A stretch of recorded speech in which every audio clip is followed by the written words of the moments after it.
Protect your DNA. BioPQQ can promote formation of new mitochondria. Infowarsstore.com.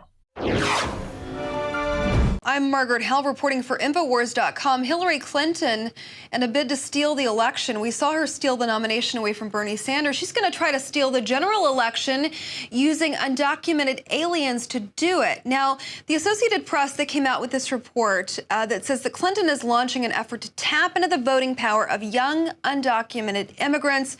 There are currently 730,000 young people living in the U.S. without legal status, and Clinton is launching a voter registration program. It's called My Dream, Your Vote. This is being done on the 4-year anniversary of an executive order that shields these immigrants from deportation orders.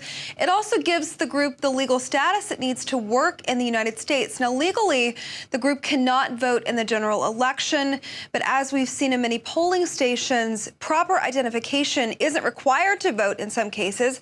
It's even deemed racist if you ask somebody for their driver's license. Now, this Associated Press report that was done by a lady named Lisa Lehrer, the way that it's written, it almost gives you a chuckle. It says Clinton has made revamping the country's immigration system a key plank of her presidential campaign. Now, she goes on to say that Clinton vowed to restore and expand Obama's programs, closing the private sector detention centers and taking a very hard look at the deportation policies that we have here in the United States. She's pandering for the 27.3 million American Latino voters that are eligible to vote in this election, as well as those 730,000 doing this push, even knocking on doors.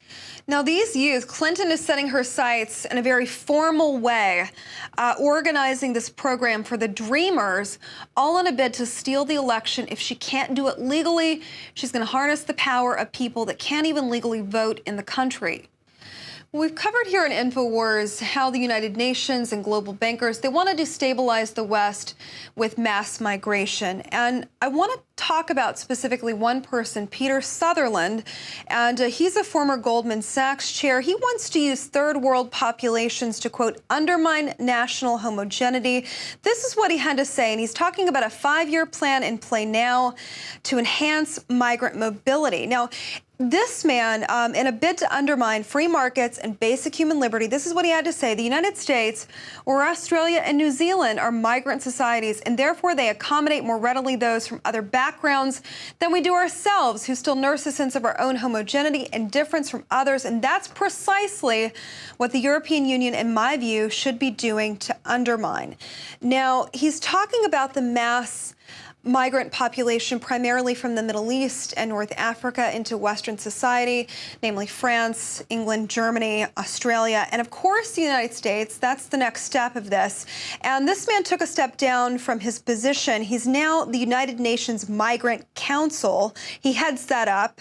And it's the ultimate form of racism to undermine and destabilize the Western culture, Western society, through social engineering. Now, with that in mind, there has never been a better microcosm for this than looking at Calais, France. I want to take you to an article that's coming out of the Daily Mail. Now, we've seen the effects of the destabilization, the undermining that Sutherland wants. Look no further than Calais, France, where locals are warned to stay off the streets of their own main roads. This article coming out of the Daily Mail, migrants wielding bats and knives, smashing up vehicles on roads near Calais as the owners of the car sit in traffic and not even bothering to see if there are children in the car, and many times there are, smashing out the windows for fun and then running off. One lady gave an account of this. She posted it. It's gotten 6,000 shares as of this morning. She says, tell your relatives so they can avoid it. This is what's happening. She's advising other residents that migrants are coming out of the jungle specifically, and the jungle is a makeshift camp in Calais. And originally, migrants that were a part of this notorious jungle, they were only supposed to be 2,000 in number, and it's reported that there are now as many as 9,000 living there. And they've flooded into this small town. The surge in these numbers, it's coming after French officials are warning that an increased number of jihadi terrorists could be hiding among the refugees right next to a ferry port in this town. Now, the population is so tense in the jungle that police officers are actually afraid to enter it and execute law and order. Breitbart has reported on their site that residents, they face tire irons to the face if they're walking outside at night. And the latest issue with these migrants flooding into Calais is that they're smashing cars on the highway just for the fun of it. Now, the damage comes weeks after lorry drivers, that's what they're calling their big truck drivers, they're using a route that they've been warned not to use. It's only a matter of time, one expert says, before people begin to die on this highway. One August driver, he was threatened by a migrant wielding a chainsaw at night, and one of these lorries actually burned out. So French politicians, they're saying they're promising to cap the population of the jungle. They promised to cap it at 2,000. with no more than 400 children. Now it's 9,000 strong. They're saying that they're going to bulldoze it. That's the latest report. But no word yet on where this mass population of migrants will go in the event that they do that. Now, speaking of chaos on the streets, Calais isn't the only place where that's happening. Look no further than Milwaukee. Infowars has actually sent reporters on the ground to Milwaukee in the wake of the mass riot and protests that are happening there. But Calais is definitely not the only place where chaos on the streets is ensuing. Now, following that deadly police shooting of Sylville Smith, and I just want to point out for those of you who haven't heard this case, Sylville Smith was carrying a gun. He was shot by police after fleeing a car. It was a traffic stop gone wrong. Milwaukee has erupted in mass chaos, mass rioting, mass protests, burning of cars. One police officer has actually been hospitalized after somebody threw a huge rock, possibly a brick, we can't confirm what it was, through his windshield. And all of this in the wake of this 23-year-old shooting. Now, Black Lives Matter is on the ground and they're protesting in full force, violently raging.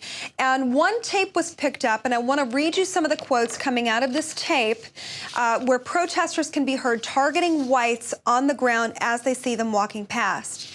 Now, a clip was captured of these rioters. They were first chanting Black Power. Then they would notice a car would pass, and they would identify whether the person was white or not. And directly quoting what you can hear on this tape, you can hear someone say that's affiliated with Black Lives Matter, "Yeah, they white. Yeah, they white. Gonna get their blank." Screams another. Then you can hear beating. They're saying that they're going to beat up every white person that they see.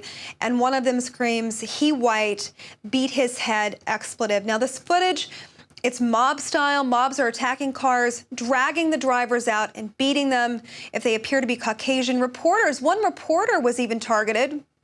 From the Milwaukee Journal Centennial, he was a reporter. He was thrown to the ground and punched repeatedly. He was just covering the protest. And in another clip, rioters could be seen burning down a gas station while chanting Black Power. All of this, of course, being fueled by our race-baiting media. The unrest beginning after that police officer shot and killed an armed man. Now, the mayor of Milwaukee has said that a still has been released regarding the shooting, and the young man was, in fact, holding a gun at the police officer. The father of the young man has said, "Why couldn't you have just tased him?" Or the sister, rather, "Why did you have to shoot and kill him?" But the mayor is saying that the young man was, in fact, armed. The National Guard has been called, not activated yet. Now, this unrest, it's continuing.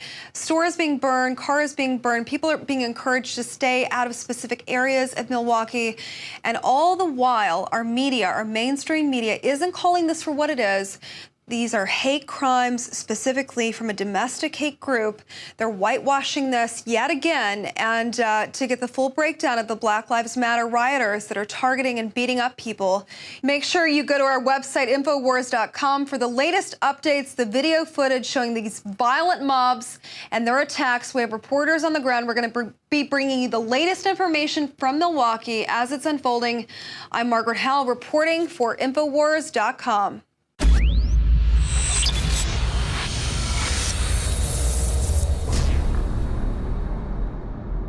Let's talk about Amerigeddon, which is available at InfoWarsStore.com exclusively right now for the next week or so. You get 2 copies, and you get 2 free films with it. Yeah, and this is an important movie because it's fact-based. We tell a story about an EMP attack, an electromagnetic pulse attack on America, that shuts down the grid. And our Congress has warned that if this were to happen, 90% of the American population would die in 12 months. To quote Henry Kissinger, the only thing standing in the way of a new world order is a strong America. One of the ways that they can diminish America quickly and severely is to allow for an EMP attack on this country. And in light of the events and things that are happening, I'm afraid this is a very likely scenario. So I made a movie about it. It's an entertaining movie, but it's fact-based. People are getting the director's cut that is even bigger than what you see in theaters. And so this is the first look director's cut. You know, Hollywood has tried to diminish the final edit on this thing, but what Alex has available here at his website this week is everything. The most hardcore version. Yep. So this is a great place to acquire the movie and then to show it to your friends and family and even your churches. That's right. You can get one copy of the film Amerigeddon on DVD at InfoWarsStore.com exclusively right now, or get a second copy, 2 copies for $39.90, and get my first film, America Destroyed by Design, and then one of my latest, most powerful films, Fall of the Republic, that breaks down everything currently happening, free. 2 films free when you purchase 2 Amerigeddons, and I'm doing that because I want to get this film out. Another big thing people can do, if you really want to reach a lot of people, get 2 copies, keep one for your own archive to share, take the other and donate it to the library. So many people are smart because they've closed all the video stores. I was reading an article about this in the Wall Street Journal about a year ago, that what's the most popular now at libraries is not the books anymore, but is people going and actually checking out the DVDs, the Blu-rays, all that. And so that's why you make a donation of this to your library. You're going to talk about hundreds of people that are going to check that out and watch it. That is amazing. All of that, I can't tell you how many listeners we run into on the street that found this show, not on a local AM or FM station, but over the internet over the years, because somebody gave them a DVD or somebody gave them a card with forbidden information, Infowars.com, or they saw a bumper sticker, and it's just exponential. It's exponential. I can't imagine where Infowars will be in a year, 2 years, 3 years. And I just pray to God that I can be humble and focused and make the right decisions with this great responsibility. But it's not just Alex Jones. It's what Gary Haven's doing. It's what Matt Drudge is doing. It's what WorldNet Daily's doing. It's what people like Donald Trump are doing. We all are just choosing to not be with the New World Order.